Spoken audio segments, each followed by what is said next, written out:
realtor. That's one of the owners of the restaurant. Hi, how are you guys So you doing? do the events, right? You host weddings, engagements. Yes, so we do a lot of events. We did a lot of catering before. We had wedding events at the restaurant, and we also catered to wedding halls. And we provide anywhere that you want to. We can go out to 500, 600 miles out, depending on how many people. We did one in Dayton, Ohio. It was actually a family friend, and they wanted to cater us. So what we did is, everything's fresh. We make everything on the spot. So we pre-make everything here, take it over there, and we make it everything on site. Kebabs, pierogies, anything that you guys order, everything is made right on site. I think we did about 500 people. Okay, and how many people are allowed in this restaurant? For this restaurant, we can bring into about 120 people at the same time. So like an event, most we can do is 120 people. Our floor is very open. It's not nothing, there's no walls hiding it, so it's an open floor. So what people like about the events here is that they get to dance, do whatever they like, and they can close the whole restaurant down for a day if they want to. And what's the difference in price if you want to have it for the whole day? So we don't go just on a firm price, okay? So we like to be fair. On weekends, we're usually busy. So if you're trying to make something on the weekend and close the whole place down, it'll be more expensive than on a weekday. So on a weekday, let's say on a weekday, we'll try to pay me $500 to close the whole place down, just to close an additional food. We do have a lot of Muslim people here. And with them, they like the women's private. Let's say there'll be 30 people, they make an event, but they want the whole place closed down because they don't want anyone seeing us. We're mostly into making our customers happy. You do like a security deposit for the event? How many days in advance? Yeah, like I said, everything is fresh. So especially for parties, what we like to do is, let's say you want to make an event. We will have you come in a month early, sit down, make all the menus, and we'll help you out because we did it a lot. So we'll tell you, hey, you have 200 people. This much food will be enough for 200 people. We'll sit down and talk. We do take a deposit just in case, but it's probably like $200, $300 just for a deposit. For that day, we make the food that day and everything comes out fresh. That's why we have you come in a month earlier and write everything down. What happens with the leftovers? I'm not sure if you ever have it. So, see, with the leftovers, there's a lot. We have people that they say we don't want it taken in the back. We don't like doing that because we don't like throwing food away. It's wasteful. Yeah. So what we like to do is make sure everyone's fed. We make sure there's not less. We'd rather have more food, but most of the time they give it out to the people there. Sometimes what I try to do is when I see homeless people walking around them, I try to give them food. If the food comes in and we can see it's not touched or anything, we try to keep it and give it to homeless people. At the end of the day, if we can't give it out to them, that's when we throw it away because we can't keep it overnight or anything like that. Yeah, well, you have a big heart if you give it to homeless people. Yeah, and thank you. It's a good food. What are your responsibilities and what's your dad's responsibilities? So this place is a family-owned place. My dad built this from scratch. I can't say dad and my whole family, mom and dad. It wouldn't have done it without them. My dad and mom put their blood, head, and shoes into this. Day one, waking up every morning till night, going to Restaurant Depot, everywhere by himself. Like I said, he goes every morning and he gets the fresh produce by himself. He doesn't like to order from big companies comes in 5-10 days later. So he wakes up every morning and does that. My role is just to make sure this place is good, bill-wise, paying worker-wise, so I manage the place. Like I said, it's family-owned, so my parents don't speak good English, but with cooking, the harder work, that's all my parents. I can't say anything to that.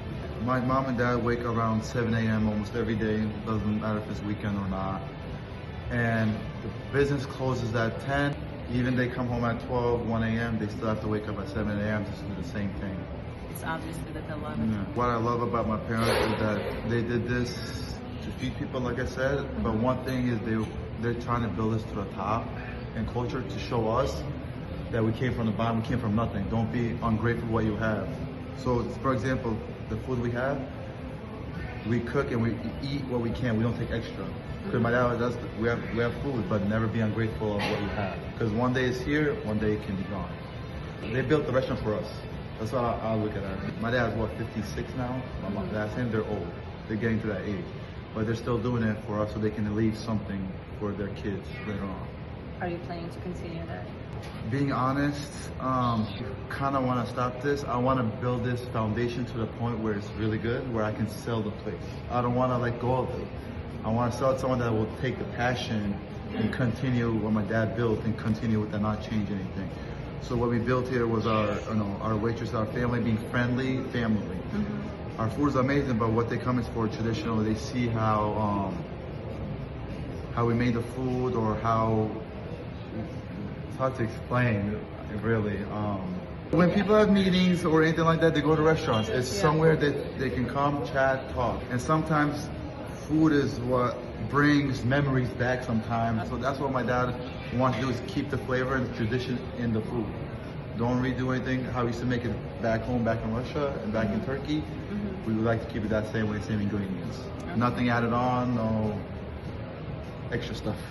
So with our culture, we're really strict for our women in ways, culture-wise, as the way it goes, the man takes care of the home, provides what it is, and the woman usually takes care of the husband and family.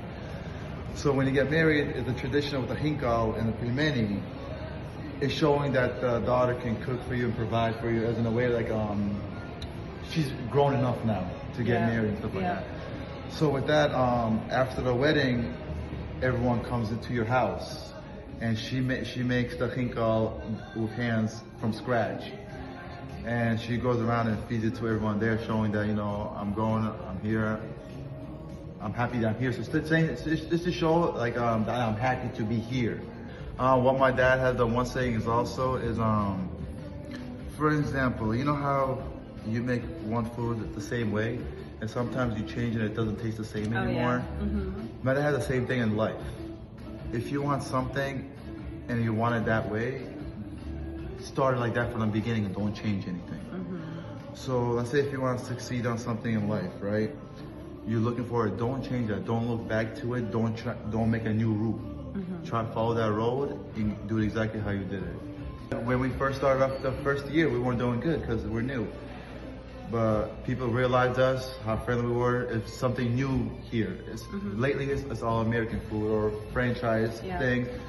And once they gave us a chance to try our food and see how we are and stuff, we grew. And now we're busy, we're doing good. Thanks to the community and especially the city hall too. You survived COVID, right? Because they opened before COVID. Yes, we did. It was harsh. It was really harsh. What made us through, like I said, was the SPAs and also the people doing takeouts. A lot of places were closed, but we were still open, and we wanted to be open. Like I said, a lot of people wanted to go out and eat. No one wanted to stay home. So we did that. And we had a lot of people come in, but we had a lot of people doing takeouts. And it was bad, but it got us through it. It could have been worse, but we got through it. Decoration, designs, it's more like home here. All our tables, our chairs, our fabrics, they came from Turkey. We brought in a container. So we tried to make it home, traditional. Most of the spices and like beans, rice and stuff like that all come from Turkey. We can't give you the details on who we get it from. That's our secret. We can't give that out. Point your favorite meal. See, that's gonna be a hard one. I would go with, and I recommend everyone, is a pilav. Sorry. Plov? Yeah, plov. Yeah. Pilaf. I say it different. She knows better Russian than me. I came here when I was 6, so my Russian's horrible, okay? My accent's horrible, so. But that's what my favorite is, because that's our traditional food to go to. When we have gatherings, weddings, any kind of events, pilaf is mostly the main event. Other than that, what do Russians, what do we eat a lot? Shashlik? Shashlik, one of everything. That's what I go with, because I do like meats, chicken, lamb, and ground beef. One fun fact, we did get that we have one of the best lambs here. I had a lot of friends that don't like eating lamb. They tried lamb and didn't like it, but they can only eat it here for some reason. But there's a lot on the list that I can't pick, honestly. So one thing that you learned from your parents? One thing that I learned, honestly, from my parents is humble. Be grateful of everything that you have. With my dad, there's one thing that my dad taught me. My dad's strict, okay? Traditional, again, wise, it's because he probably went through things that back when he was young. So he knows I'm gonna go through the same thing, so he's trying to prevent it. And always be with family. Do what you think is right, what your heart is telling you right, and never do anything bad to someone.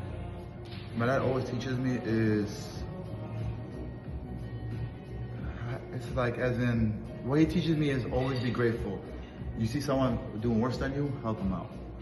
You see anyone down, don't laugh at them, pick them back up. Because that can be you one day, One thing he always tells me is you won't understand until you have your own kid. That he tells me every time, and I can't argue. That's his go-to. Argue back, just wait. Wait till you have a kid. Just wait. But what I learned from it is just, like I said, be humble and always be grateful for what you have. Learning, being honest, growing up, I understand more and more what he meant. And when I was a kid, when I was younger, I always thought about my side, not his. Growing up, I understand what he means now and why he's doing it and why he's doing it. Like I said, my dad put blood and work into this restaurant.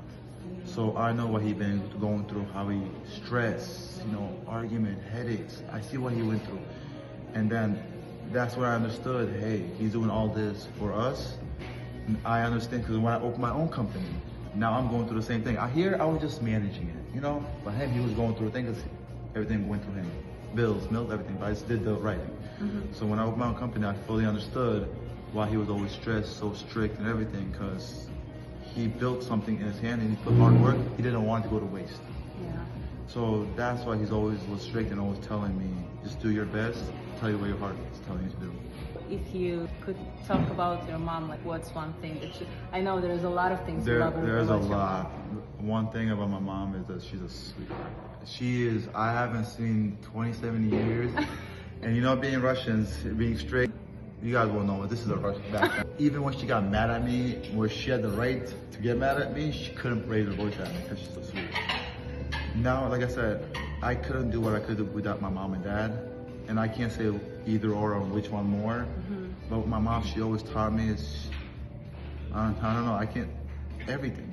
Everything I learned, honestly, where I am at right now is because of my mom and dad. And without them, I don't know where I would be, honestly. I really don't. I think I would be in a hole somewhere where tatted up, not doing good in life. I think that's what I would be. But with my mom, my mom always supported me with everything I did. Even if it wasn't wrong and she knows it's not gonna go there, she would always support me. She would always tell me, do your best. Something goes on, I would stress out. Something's not going good for me, and I'm stressing. My mom, she would come to me and say, listen, just keep doing it. You're doing an amazing job. She tells me, so I do a lot for the family.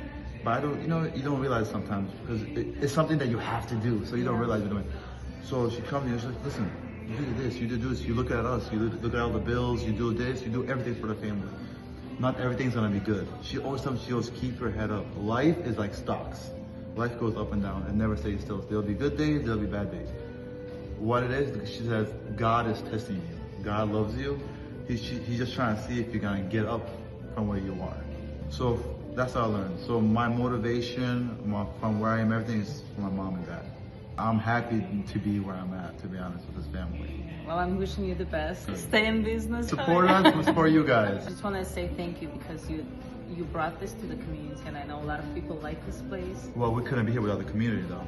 And your family is amazing. You have a great family values.